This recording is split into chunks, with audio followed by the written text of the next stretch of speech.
Picking Cars. Jackie and I sat playing in the dirt at the bottom of the old steps leading up to the front porch of my family's house in Wilton, Arkansas. Jackie Warren's house was at the end of the short road that passed by the side of my house. In 1949, the scattered fat oak trees in our front yard and the combined destructive cadence of countless little feet made sure that the dirt near the steps was not troubled by any prospect of growing grass. At 6 years old, Jackie and I much preferred the dirt. Jackie was building a road with his bulldozer, and I was hauling away that dirt with my dump truck. Except for imagination, these two vehicles moving around in the dirt looked just like the blocks of scrap wood my daddy brought to us from the planer mill.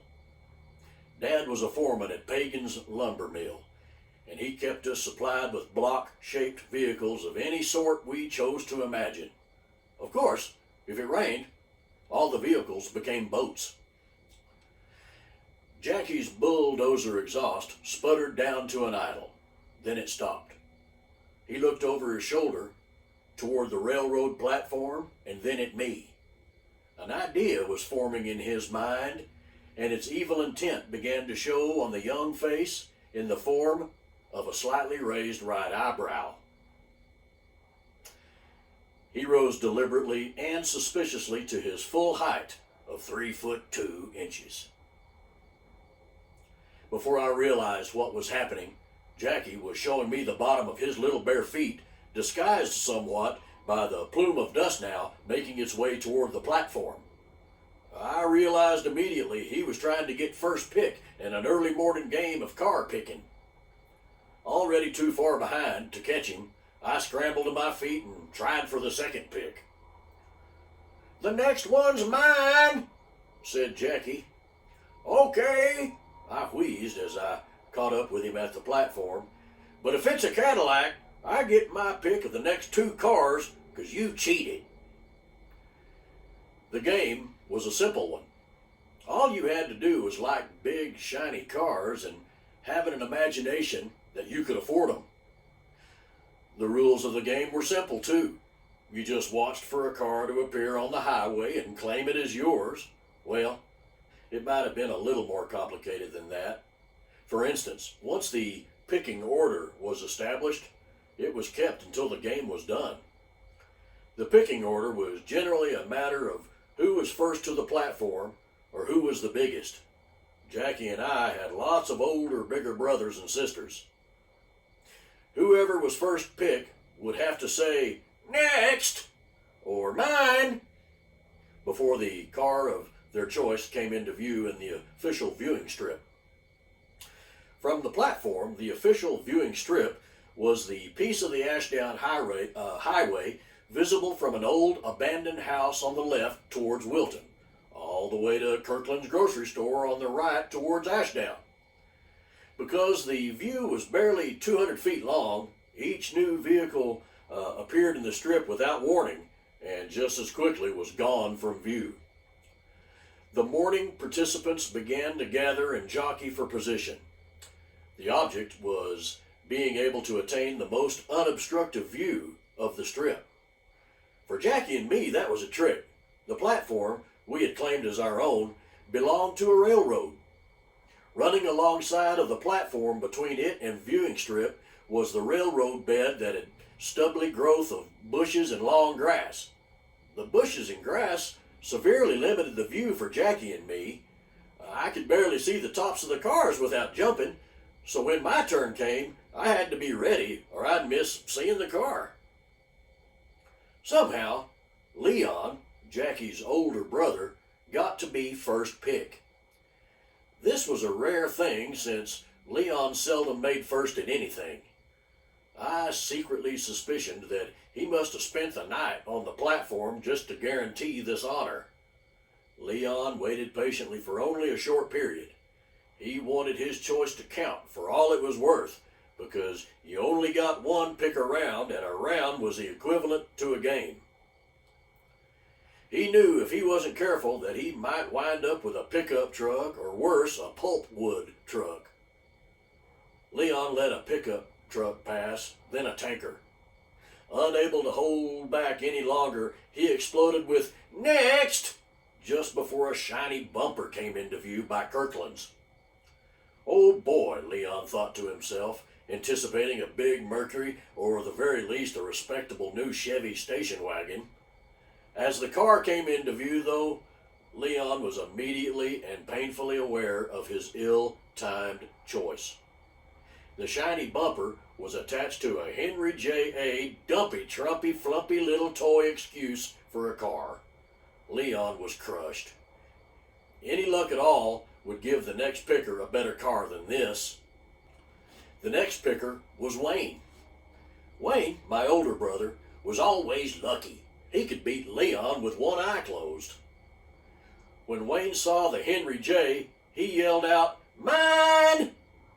All eyes were on Kirkland's store. The vehicle was already coming into full view from the left before anybody realized what was happening. Since he had not specified left or right, Wayne was stuck with a truckload of hay lumbering along from the left. Leon was so happy with Wayne's misfortune that he attempted a backflip, momentarily forgetting his lack of gymnastic ability and the fact that he was standing near the platform's edge. Leon's backflip turned him quickly to a less than gracious three-point landing in the grass and gravel below. Leon's Henry J was still the clear leader. "I'm ahead," Leon whimpered from his unlikely vantage point below, picking the brown rabbit tobacco weed seeds out of his ears as he climbed. Leon returned to a more respectable position on the platform. "Okay, okay," yelled Holler. Holler's real name was John William Hollowell, but we called him Holler for short. "Okay, it's my turn," Holler yelled. While Holler was stating his claim to next pick, he inadvertently let a pretty nice looking Ford panel truck go by. It would have been enough to beat Leon's Henry J. Leon was still busy removing the last few pesky grains of pea gravel from his head and shoulders, sighed in additional relief to see Holler's mistake. Undaunted, Holler prepared himself for his pick. He closed his eyes for a moment, then tilted his head way back. Holler wasn't a religious sort, so he most likely was not sending up a plea for divine intervention. Most likely, he was just buckling under the prospect, however remote, of being beaten by Leon. Holler exhaled timidly as he opened his eyes. Leon was on the verge of invoking the seldom applied time's up rule when Holler raised his right arm to full extension. Slowly, he opened his fist to make a pointed finger. Then, suddenly, even as a Pontiac was appearing on the left, Holler lowered his arm slightly to the right and yelled, "Next!" Visibly shaken from being crossed by a Pontiac, Holler stood juxtaposed against the morning sun like a statue of George Washington crossing the Delaware. The significance of the moment and the image of John William George Washington Hollowell, hallowed in the sun, had us spellbound until someone broke the spell by announcing, "Here's your pick now, Holler. Here it comes." Hollow could not believe his eyes. He was nearly laughed off the platform when Ben Cook's mule and wagon creaked into view from the right. Leon considered attempting another backflip, but was content to grin as obnoxiously as he could without sparking an attack from the larger and currently very upset Holler. "Well, whose turn is it?" asked Leon, now assuming a leadership role which was completely foreign to his nature. "It's my turn," said Jackie. "I got here before Lyndon." Jackie was my best friend, but that didn't stop him from taking obnoxious lessons from his older brother. Jackie was more than a little afraid of Leon. He could only imagine the atrocities that might be visited upon him if he beat Leon at car picking. Leon was lurking about, trying mightily to influence Jackie's chances as negatively as he could. Jackie was about to utter something, Maybe his pick, maybe not. All the same, suddenly Leon produced a possum foot from his pocket and mumbled something he imagined to be a magical incantation. The incantation may have been fresh for the occasion, but the possum foot wasn't. Even the hound dogs that followed us to the platform covered their nostrils with their forepaws as the first wave of recognition crept over the area. "What in the world is that, Leon?"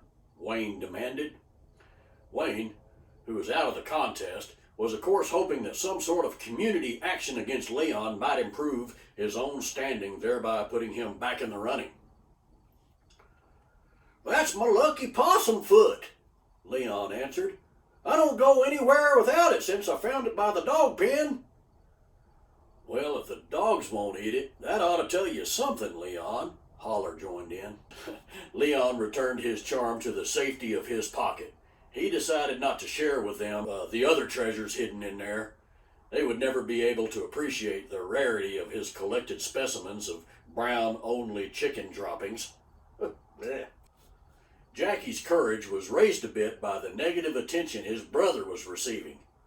Boldly, he made his choice. "Next left," he proclaimed, noticing that no one had purposely chosen left before. Leon would not be out for revenge on his little brother, though, because a black pre-war Oldsmobile immediately appeared and smoked its way south towards Ashdown. Was it only a coincidence that a county truck was sprinkling pea gravel right behind the oil-slinging Olds? Leon put on a sinister grin and rubbed something in his pocket as he turned to look at me. "I believe you are next, little boy," he weaseled fiendishly. Mind you, I wasn't afraid of Leon exactly. It's just that his cabbage didn't seem to be fully leafed, and you never were completely sure of his intent. "Yeah, it's my turn," I managed to offer. Suddenly it became a matter of family honor. I wasn't sure I was up to it. The steamy morning mist was becoming invisible, and then visible again in the form of sweat, most of which seemed to be pouring out of me. I had experienced that same kind of pressure only once before. It had to do with getting a haircut from Leon and Jackie's mother, Millie. Millie had just finished tearing off Wayne's head with her dull and rusty hand-operated barber shear when Mama said, "I think Lyndon could use a little trim too, don't you, Millie?" "I believe he could," answered Millie. Anxious, I was sure to pocket another quarter's worth of blood money. Oh, the pressure. Indecision was drowning me in the middle of this reverie of pressures, past and present. When my brother Wes hopped up on the platform, Wayne quickly briefed our next older brother how the car-picking game was down to a shootout between Leon and me. Wes came over to me and whispered in my ear, "Say next left right now." I repeated dutifully and loudly, "Say next left right now."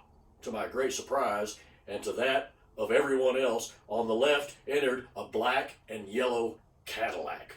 Wow. Leon was quick to protest. "You said left and then right. You can't have left. You got to take the next right." Wes winked at me and said, "Say okay." Again, I dutifully repeated, "Okay." All eyes were on Kirkland's store. It was down to this. I was gonna lose by default to a guy who collected roadkill. Time crawled.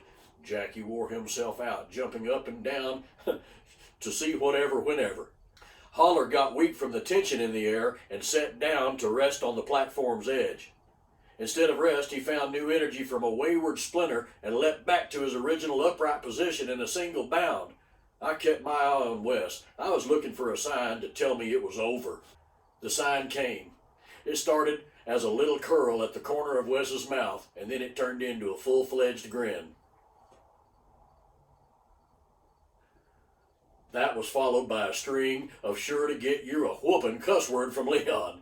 I knew the family honor was safe as Wes lifted me up to see the same black and yellow Cadillac going back the other way. Was it just luck? Did Wes have this inside information on the daily travels of a certain sharply colored automobile? I don't know what it was. I just know that some things are right and some things, well, they just wrong. Leon's winning with the aid of that disgusting piece of animal flesh would certainly have been wrong. Either way, that was the first and only Cadillac I ever owned, real or imagined. A real one couldn't possibly be any better than the imaginary one that had been mine since I won a game of picking cars on a railroad platform in Wilton, Arkansas, 1949.